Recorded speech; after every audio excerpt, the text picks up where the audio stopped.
आप देख रहे हैं एसडीएम न्यूज। मैं हूं रियाज अंसारी। इस वक्त मैं महाराष्ट्र के ऐतिहासिक शहर औरंगाबाद से बात कर रहा हूं और आज का जो मेरा विषय है वो एक बार फिर राजनीति को लेकर है।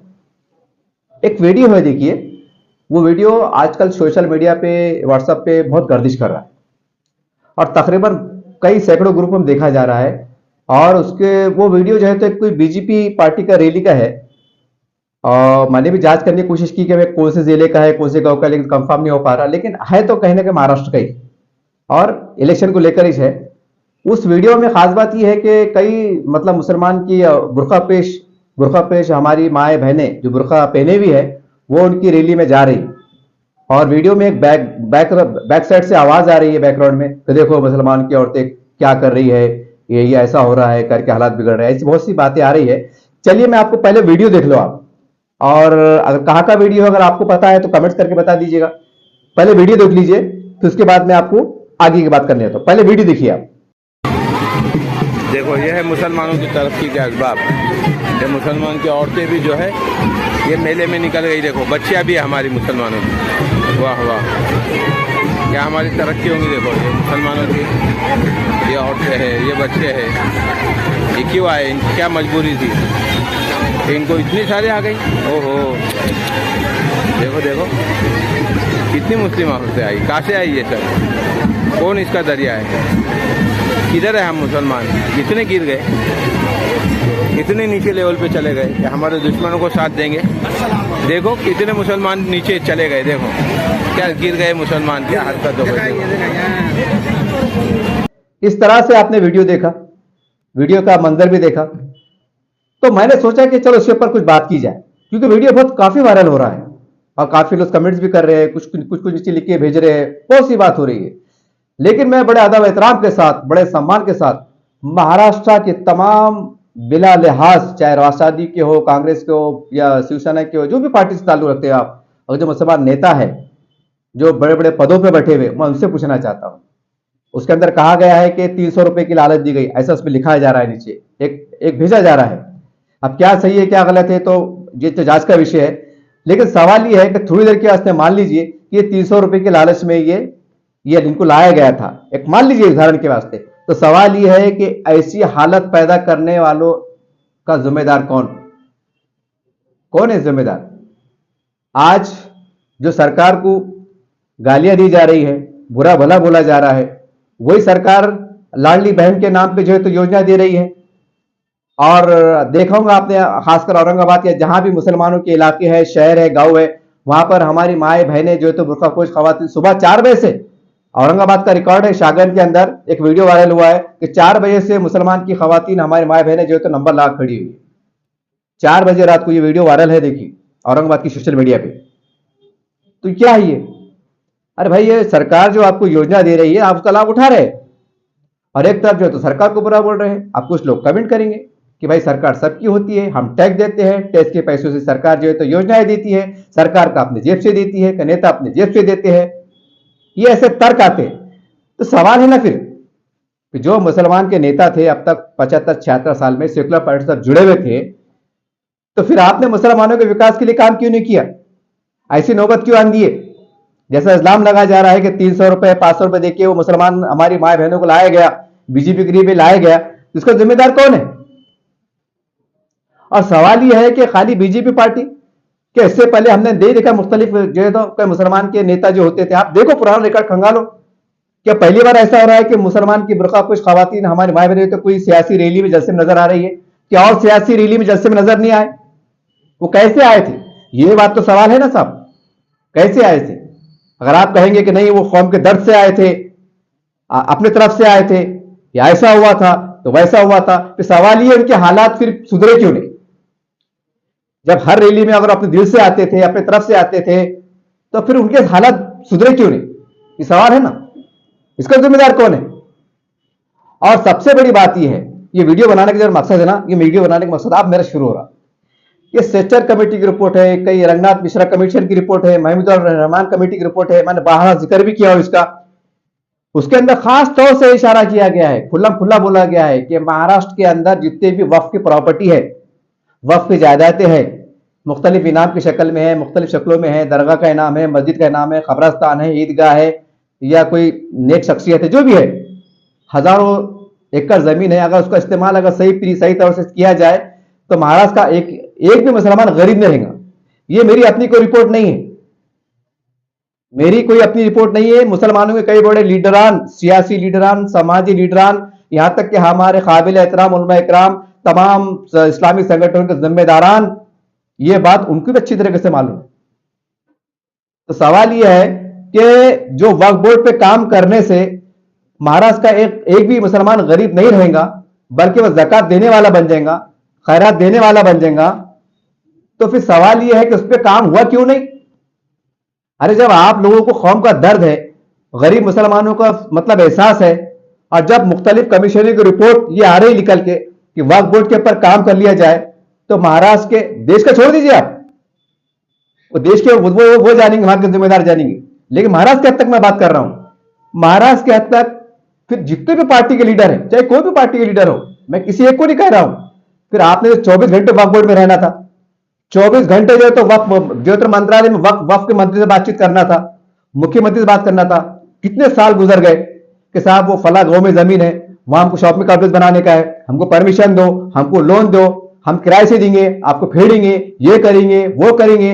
चाहे इस्लामी संगठन है, अगर पैसे कम पड़े तो हम पूरे महाराष्ट्र के जो है तो मस्जिदों के अंदर, महल्ले, अपने हर जुमे के अंदर वन टाइम में जो है तो चंदा जमा करेंगे, सबका खैरात जमा करेंगे, वहां का डेवलपमेंट के प्रोजेक्ट चलेंगे।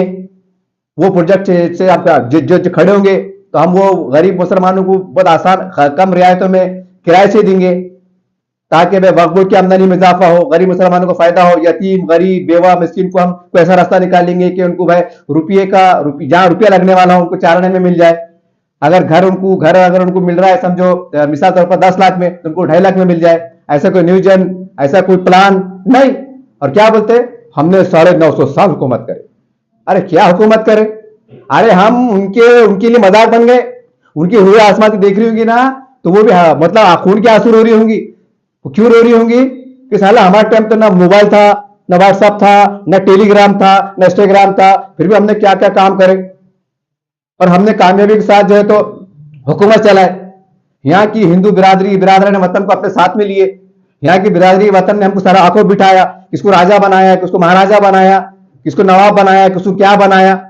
उनकी रूह भी देख के रो रही होंगी कि ऐसे कैसे मुसलमान ये पढ़े लिखे है, कि इंटरनेट का जमाना है और ये एक वक्फ बोर्ड, आपको सरकार संभालना नहीं है, आपको हुकूमत करना नहीं है। अरे जो समाज जिसकी आबादी लाखों में हो, जिसके पास सैकड़ों की संख्या में पढ़े लिखे लोग हो, डॉक्टर हो, इंजीनियर हो या कुछ सियासतदान हो, काबिल दानिश्वर मौजूद हो, और वो सब मिलकर अगर एक वो वक्फ बोर्ड को संभाल नहीं सकते तो कितनी शर्मनाक बात है ये। कि इसके अंदर के बीजेपी को गाली देंगे क्या आप, कि शिवसेना को बुरा बोलेंगे, कि आरएसएस को बुरा बोलेंगे? अरे हद होगी ना यार। अरे कब तक गुमराह करते मेरे भाई, कब तक गुमराह करते? अरे जो हो गया मट्टी डालो ना उसके ऊपर। अब कानून जिंदा है, अदालतें जिंदा है, सरकारें जिंदा है, प्रशासन जिंदा है, तहसील जिंदा है, कलेक्टर जिंदा है, पुलिस कमिश्नर जिंदा है, कानून कायदे सब जिंदा है। उसका सही इस्तेमाल करो, विकास की तरफ ध्यान दो। बस वो जातिवाद है, वो अम्मुकवाद है, उन्हें ये गिराया था, उन्हें वो दीवार को उठाया था, कि कब तक चलेगा? अरे किसका कोई अंत होगा ना। इस चलने में इतने सत्यानाश हो गए, इतने बर्बाद हो गए, कह कि नहीं मुसलमान भाई। बड़ी अफसोस मुसलमान भीख को लग गई। हम अगर वीडियो बताते बैठे ना तो सब रात फाश हो जाएगा कि साला क्या चल रहा। दिल बोलता करके हकी एक एक चीज बता दू। ये वीडियो क्यों बना रहा मालूम क्या? मैं जो बोले ना, देखो ये मुसलमान की औरतें, तो अपने गिरबान में जाके देखो ना, जो औरतें और जारी होंगी तो जाहिर सी बात है गरीब होंगे ना, जिम्मेदार ऐसी होंगे ना। हाँ, अगर थोड़ी देर के ऐसे एग्जाम्पल मान लीजिए, थोड़ी देर के ऐसे, ये तो मुझे पता नहीं, जांच का विषय है, इसलिए मैं किस पे इल्जाम नहीं लगा सकता कि थोड़ी देर के ऐसे मान लो कि उनको 300 रुपए देके लाएगा और वो आ गए, तो आपने उनके घरों में जाके देखा कि यार ये जब 300 के वास्ते अगर रोड पे आ रहे हैं तो इनके कितने गरीबी के बुरे हाल होंगे। ये पहलू पर कौन नजर डालेगा? क्या आसमान से फरिश्ते होंगे? इसका सोल्यूशन क्या है, इसका हल क्या है? क्या रजीश है? नारे तकबीर, अल्लाहू अकबर, बड़े बड़े मदरसे बनाओ, बड़े बड़े मदरस मस्जिदें बनाओ, 1-1 लाख 5-5 लाख की इज्तिमा भरा दो। अभी तो हमारा बांधकाम हो रहा, सत्यानाश हो रहा, इसकी क्या वजूहत है? कोई झाके देखने को तैयार नहीं। बस काला टाइट स्टारी फुश इतर मार रहे, हाँ चल रहा चल। क्या यार ये अरे हमको शर्म आती, नौज बिल्ला तौबा करके थोड़ा कान पकड़ रोना कहीं तक शर्म आती कि मैं ऐसे समाज के दरमियान में हूं और ऐसे मुसलमानों के दरमियान में हूं, शर्म आती मुझे। अरे आप बड़े लिखे लोग हैं ना, और हमारा छोड़ हम तो गए हुए हैं, थोड़ी देर के वास्ते मान लो हम गए हुए हैं जंग लिए, ठीक है हमने मान लिए, लेकिन आप पढ़े लिखे लोग हैं ना, दानिश्वर है ना, आपको समझ में नहीं आता जब बड़ी बड़ी रिपोर्टें आ रही है कि वक्त बोर्ड पे काम करने के बाद मुसलमानों की दलंदर निकलने वाली है, जो गरीब बैठने वाली है, उसके बाद काम नहीं करते 24 घंटे कि नहीं भाई हमारे पास अल्लाह ने नेमत दी हमको वक्त बोर्ड की शक्ल में, हम इसके ऊपर 24 घंटे काम करेंगे, चाहे राष्ट्रवादी का हो, कांग्रेस का हो, सेना का हो, भाजपा का हो, फला का हो, तला का हो, अम्मा का हो, ठन्ना का हो, वहां दिमाग काम नहीं करता, बस कौम कौम मिल्लत मिल्लत हमारे यारी तबियत से। बहरहाल जो मेरे आपसे गुजारिश है, देखो पेट में आग लगती ना कुछ दिमाग काम नहीं करता, बच्चों की भूख लगती ना दिमाग काम नहीं करता, जब इतना है ना अपने को कौम का दर्द तो मालूम करो। मेरी बहन अम्मा तुम क्यों गए थे, क्या मुसीबत थी, आखिर क्या मसला थे, जब मालूम आप कौम के जिम्मेदार है, हमदर्द है, ये खाली कमेंट करना बैठे बैठे देखो मुसलमान क्या कर रहे, अरे उनके हालात क्या है वो झांक के देखो ना, वो नहीं देखते, झांक के नहीं देखते, खाली इस्लाम का दावा करते। बहरहाल किसको बुरा बोलना हरगिज मकसद नहीं है, आपको झुझोड़ना मकसद है, आपको तवज्जो दिलाना मकसद है, आपको एहसास दिलाना मकसद है। और खुदा रहे गुजारिश भी है ये इलेक्शन के अंदर हिंदू मुसलमान करने से गुरेज कीजिए, बिरादर वतन हमारे हिंदू भाइयों को टारगेट करना बंद कीजिए, सबर तहम्मुल से काम लीजिए कि भाई ये हिंदू राष्ट्र आ जाएगा, ये ऐसा हो जाएगा, वो वैसा हो जाएगा, वो यो ऐसा है वो ऐसा है। अरे बाबा ये हिंदू राष्ट्र आ जाएगा तुम बोले तो वो हिंदू लोग क्या लगता है मालूम क्या है, हमारे हिंदू धर्म को बुरा बोले, आप समझ नहीं पा रहे हैं। हम लोग ताज्जुब होता है कि आप ऐसे पढ़े लिखे लोग हैं, ऐसे के पढ़े लिखे। अरे जब कोई इस्लाम को अरे वो इस्लामवादी है तो बोलने में कैसा लगता है आतंकवादी है, तो ऐसा उनको मैसेज गलत जाता, तो हमको बहुत नाप तोड़ के बोलना पड़ेगा कि हम हिंदुत्व के खिलाफ नहीं है, कोई हिंदू मजहब के खिलाफ नहीं है, के खिलाफ नहीं है, कुछ गलत फहमियां हैं, कुछ हमारे साथ नाइंसाफियां हैं, उसके खिलाफ है। इसको बड़े नाप तोल के मियारी अच्छे अंदाज से बोलना पड़ेगा ताकि गलत फहमी फैले ना। आज मार्केट में जाके देखो लोग हमको बोलते छोटे लेवल पे हिंदू मुसलमान में कितनी दूरियां बढ़ गई है, ये कारोबार करना मुश्किल हो रहा है, दो पैसे कमाना मुश्किल हो रहा है, जरा सर्वे करो, ये असल रिपोर्ट मैं आपको दे रहा हूं। अगर कुछ चलना है ना तो जरा ले लश्कर दो चार गाड़ा निकालो, मैं भी लेता, मीडिया साथ में लेता, बात आता देखो ये घोड़ा मैदान ये सच्चाई है, और तुम क्या बातें कर रहे, और आपको कैसा बोलना आप। बहरहाल हमको हिंदू मुसलमान होने से बचा लीजिए भाई, कोई भी आओ कोई भी जाओ, आप वोट किसको भी दो, महीने बोला किसको वोट दो उसको वोट दो, हिंदू मुसलमान करना बंद करो, नफरत की दीवार खड़े करना बंद करो। हमारे पास आजाद अदालत जिंदा है, सारी बात है। अरे कितनी शर्म की बात है कि जिसको जो सेकुलरिज्म के नाम पर आप वोट देते आए उन्होंने आपको तबाह बर्बाद कर दिया, जिसको आप बुरा बोलते आए, जिसको बुरा बोलते रहे, वो हमारा पूरे देश के अंदर दो खासदार थे, वो खासदार बढ़ते बीजेपी के दो खासदार थे, आज वो आज जो हुकूमत में स्टेट में है, राज्य में है, केंद्र में, हर जगह छाए हुए हैं। और जो छाए हुए हैं जो उनसे दोस्ती का हाथ मिलाना, उससे बातचीत करना, हाथ बढ़ाना, गलत फहमी दूर होंगी, वो भी सोचने मजबूर होंगे कि यार मुसलमान हमारे पास आ रहे हैं, चलो हम भी थोड़ा बहुत ब्रेक देते हैं, रास्ते बनेगा ना। रास्ता कैसे नहीं बनता, अभी देखो मतलब आज पेपर में देखा मैंने, वो चीन हमारा बदतरीन दुश्मन, पूरी दुनिया को मालूम, वो कितने किलोमीटर अंदर आया वो तो अल्लाह को मालूम, अब पेपर वालों को मालूम, मीडिया वालों को मालूम, बराबर है ना। उसके बाद भी एक फोटो ही देखो, पेपर के अंदर फोटो है, क्या फोटो है, एक इंडिया का मतलब जवान, फौजी जवान, कोई कमांडर समझो, और चाइना कमांडर, वो मिठाई का डब्बा दे रहा, मिठाई पेश कर रहा। पाकिस्तान के भी बॉर्डर के ऊपर जो है तो वो जो है हमारा जो गेट है बोलते हैं ना पाकिस्तान, बाप में पाकिस्तान, वहां पर कोई इंडिया के सिपाही हमारे कोई जनरल साहब है, उधर के कोई जनरल साहब है, वो मिठाई दे रहे दिवाली तक, दिवाली मुबारकबाद बोले। पाकिस्तान के बॉर्डर पर यह हाल है, चाइना के बॉर्डर पर भी हाल है, हालांकि दोनों दुश्मन है, दोनों दुश्मन है। वो चाइना वाले को दे रहे, हमारे फौजी जवान दे रहे, मिठाई डब्बा दे रहे, छी पा, वो भी मिठाई खा रहे, छी पा खा ले रहे। समझ रहे आप बात, कोई हंसी की बात नहीं है, यानी इतने बढ़ते दुश्मनों के बाद भी जो है तो हालांकि भारत कम नहीं है, अगर पूरी ताकत से भिड़ जाए ना देशभक्ति के अंदर तो पुरके बच जाएंगे, पाकिस्तान के पुरके बच जाएंगे, चाइना के पुरके बच जाएंगे, क्योंकि जो देशभक्ति जो हमारे देश में पाई जाती है पूरी दुनिया में कहीं नहीं पाई जाती। अरे देशभक्ति समझ सकता है, देशभक्ति में इंसान कितनी ताकतवर हो जाता। इसका नजारा हमने देखा, परमवीर अब्दुल हमीद जो पाकिस्तान का टैंक उड़ाया था, यह है देशभक्ति। ये एग्जाम्पल दिया मैंने आपको। ब्रिगेडियर उस्मान जिन्हें पाकिस्तान को सबक सिखाया, यह है देशभक्ति। बोलने का मतलब वहां मीठे मीठे बातें चढ़ी, और यहां वो सरकार में बैठे हुए हैं, वो मंत्री बने हुए हैं, मुख्यमंत्री बने हुए हैं, और खुलेआम बोलेंगे वो तू ऐसा है, वो वैसा है। ये अरे कल को बोल रहे बाबा, तुम क्यों बोल रहे? अरे बातचीत करना पड़ेगा ना। कल को फडणवीस साहब मुख्यमंत्री बन जाते, ठीक है, आप बात को मत मानो, लेकिन मैं व्यक्तिगत तौर से कह रहा हूं, मेरा जाति बयान है, फडणवीस साहब मुख्यमंत्री बन रहे हैं, अब मुख्यमंत्री बन गए, तब तुम ऐसा बोलते हो नहीं अब हम महाराष्ट्र में नहीं रहते हैं, क्योंकि मुख्यमंत्री बन के महाराष्ट्र छोड़ चल जाते, क्या चल जाते, सात समंदर चल जाते। और क्या केवल हमारे अखलाक ऐसे हैं?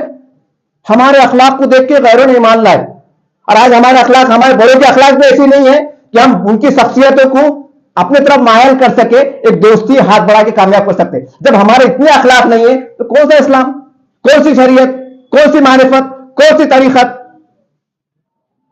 अरे हम ठीक है, हम बुरे, हम गुनहगार है। अरे आप तो अल्लाह वाले लोग है ना, 2 रकात नमाज पढ़ के जाओ, कैसा दिल में अल्लाह उनके दिल में रहम डालता। ये क्यों बोल रहा मैं? हजारों गरीब मुसलमान है ना, वो परेशान हो रहे, किसके बाप का कुछ जा रहा नहीं, बड़े लोग कुछ जाता नहीं साहब। 1 साल का कर्फ्यू लगा रहा, अंडे खा रहे हैं, मुर्ग मशल्लम खा रहे हैं, लेकिन जो गरीब हमाल काम करता, टमाटे बेचता, मट्टी काम किया जाता ना, उसके बुरे हाल होते। ये हमने लॉकडाउन का तजुर्बा, हमको 2 साल का तजुर्बा है। हमने ऐसे ऐसे वाकयात देखे कि हम रो देते थे, अधवा अल्लाह ताला क्या है बोल के। एक दर्द है, ये मैं बोला ना, ये है उम्मत का दर्द। किसको मैं बुरा नहीं कर रहा हूं, बार बार कह रहा हूं, मैं आपको झूठने की कोशिश कर रहा हूं। जो इल्जाम लगा रहे हैं ना, ये मुसलमान उधर जा रहा है, अरे क्यों जा रहा बाबा? उसके घर में जाके देखे क्या, उसके बाल बच्चे भूखे मरे देखे क्या? अरे ये देखो, मैं रिपोर्ट बताता, मैं आपको चैलेंज कर रहा, लाओ 2-4 गाड़ा, मैं भी लाता 2-4 गाड़ा, आपको ऐसे ऐसे मुशाहिदे कराता कि आपको सर ऐसा हो जाएगा। कसम है खुदा की, अगर मैं नहीं कर सका, मुझे जूते मारो आप। इतना टंके के चोट पे कह रहा हूं, मेरे पास गवाह भी है, सबूत भी है, वीडियो भी है। एक ही मकसद है, हिंदू मुसलमान बंद कीजिए, एकता की बात कीजिए, और कोई ऐसी बात मत कीजिए कि हमारे हिंदू भाइयों को गलत मैसेज आ रहा हो। और वो बहुत कोशिश कीजिए कि हमारे मुसलमान, हिंदू, दलित सब एक माहौल तैयार कीजिए, एक सबर के साथ, तहम्मुल के साथ, हिकमत के साथ। नए सिरे कुछ पुराने बातों को, तल बातों को छोड़ना पड़ेगा, उसको अल्लाह के हवाले करना पड़ेगा। अल्लाह रास्ते बनाने वाले, अल्लाह मदद देने वाला है, इसमें कोई शक नहीं है। बहरहाल जो एक तरह की कहने के मेरी मुसलमान बहनों को, मेरी बेटियों के पास एक ताना कसा जा रहा था, ये मैंने उसका मुदल्लल जवाब दिया हूं, और उम्मीद करता हूं कि आने वाले वक्तों में शायद अब इस तरह की 2 बातें गर्दिश ना करें। और एक बात ये भी कह दूं जाते जाते कि आप कोई भी पार्टी काम करो, कोई भी पार्टी काम करो, ईमानदारी से करो, वफादारी से करो, और जो काम कर रहे हैं मेरे नौजवानों से गुजारिश है, इस पे कमेंट्स मत करो, ताना मत दो, गाली मत दो, झगड़ा मत करो, तू तो दलाल है, तू तो कमाल है, तू कल्लाल है, और तू ये है, ये मत बोलो। वो जिसके साथ जो मामला होता है ना, वही जानता। मैं आपको एक ही मिसाल दूंगा कि मैं कामगार, मैं संगठन से जुड़ा हुआ आदमी हूं, मैं जुड़ा हुआ आदमी हूं। इसका सबूत ये है, मैं आपको बता रहा, आप बोलेंगे फेंका पाक कर रहा, मोहसिन अहमद माजी नगर सेवक कशर कॉलोनी की, वो भी जो है तो फेरी वाला समिति कामगार के मतलब सदस्य, सरकारी शासकीय सदस्य, वेलकम जोरस वाले लेबर कॉलोनी में जफर भाई, वो भी जो सरकारी सदस्य, आप उससे पूछ सकते हैं, मैं उनसे हमेशा टच में रहते थे, हम काम करते थे। ये पहले सबूत दे दे रहे हैं आपको, ताकि आपको समझने में आसानी हो। फेरी वाला फुटपाथ पे कारोबार करते, उनका सर्वे हुआ था, 14,500 लोग सर्वे हुआ था, 50 से 55 मुसलमान जिनके बैंक में खाते नहीं खुल रहे थे, परेशानी हो रही थी, बहुत मारे फिर रहे थे। मेरे को फोन आ रहे, अरे अंसारी साहब वो काम करा दो ना, बोले यार हमारा खाता नहीं खोल रहा, बड़े बड़े लोग पास जा रहे, बड़े लोग इजी ले रहे, अरे काय बोलेंगे, वो हाथ गड़ा वाले काय लीडर झेलते बैठेंगे। हाँ इलेक्शन में झेलेंगे, लेकिन आपने उस टाइम कोई पुरसा नहीं हाल लेता। तो मैंने संजय केनेकर साहब को फोन लगाया, भाजपा के, क्योंकि वो भी शासकीय सदस्य है, आप इंक्वायरी कर सकते हैं, मालूमात ले सकते। मैं भी यही के बंदा हूं, आप भी यही के बंदे, इंक्वायरी कर लीजिए आप। मैंने 55 और वोट कार्ड भी मेरे पास है, 55 मुसलमानों को मैंने जो तो बैंक में खोलने में मदद किया। मैंने साहब केनेकर साहब को लगाया, मैंने साहब जरा करो ना, भागवत कार साहब, मैंने साहब आपके सेंटर की योजना है, वो भी अच्छी तरह पहचानते, नाम से पहचानते। गए तो बिटा बैठा आओ पत्रकार साहब, बैठो चाय वाय पियो, मैंने साहब जरा गरीब की मदद की साहब, आपका एक फोन इतना सा लेटर। बहरहाल जो भी अपने लेवल पे काम करे उनके खाते खुल गए, उनके खाते में 10,000 रुपए आए, मतलब लून की शक्ल में आए, और किन्हीं 20,000 उठाया। अब तुम मेरे को बोलो, मैंने 50-55 लोगों का काम जो है तो संजय केनेकर साहब के जरिए से, भागवत करार साहब के जरिए से कराया, ठीक है, मैंने कोई एहसान नहीं किया भाई, मेरे को जो अल्लाह ने हिदायत दिया मैंने करा। अब वो काम उन्होंने करा है, तो अब ये 55 लोग उनको गाली देना क्या, आपसे सवाल है। अब आप बोलेंगे हजरत ऐसी किसी बात कर रहे हैं, वो सरकार में है ना, फुकट दे रहे क्या, तो फिर 55 लोगों का दूसरे लोग क्यों नहीं करे भाई? सवाल ये इसका जवाब कौन देंगे? फिर आप फरिश्ते देंगे अपने कि ऊपर से फरिश्ते देंगे। कहने का मतलब क्या है भैया, जो रात के अंधेरे मदद करता ना, अगर हिंदू और मुसलमान की मदद कर रहा ना, तो मुसलमान उसके एहसान कभी नहीं भूलेंगे। ये इशारा मैं आपको दे रहा हूं। तो कुछ बातें अंदर की रहती, आप लोग लगता है आ रही है ऐसे वैसे, कुछ बातें अंदर की भी रहती। मदद इमदाद करते, टच में रहते, कोई किसका लोन पास करा देता, किसका एडमिशन करा देता, किसको छुड़ा लेता, किसको क्या कर लेता, तो एहसान नहीं भूलता था। अब मेरे को बोलो, आपका कोई जवान बेटा भाई जो भी है वो अंदर चलेगा और खैर साहब ने उसकी मदद करे, छुड़ा दी सबने मिसाल तौर पर, अब खैर साहब को क्या बोलेंगे आप? गाला देते उनको, बुरा बोलते। ऐसे 50 के सामने आंखों से देखिए भैया, और 50 भाई अकेला नहीं, सैकड़ों लोग मालूम है। कहने का मतलब क्या है, ये अल्लाह ही जाने क्या मामला चढ़ा। कहने का मतलब क्या है, जो हो रहा अच्छा हो रहा, अच्छा करने की कोशिश करो। कुछ नहीं समझ में आ रहा, मैं भी अल्लाह से दुआ करता, आप भी अल्लाह से दुआ करो कि अल्लाह ताला हिंदू मुस्लिम एकता का माहौल फूले फले, नफरतों का बाजार खत्म हो और कोई यारी भूखा ना मरे। यही मेरा दर्द है। और कोई दंगा ना हो, फिसाद ना हो, गलत फहमियां ना हो। यही मेरे दर्द के साथ मैंने वीडियो बनाया हूं। बोला चाला माफ, किसको बुरा बोलना मकसद नहीं था, आपको सिर्फ झिझोड़ना, एहसास दिलाना ही मकसद था। ठीक है, देखते रहिए आप एसडीएम न्यूज़ चैनल। जय हिंद, जय महाराष्ट्र।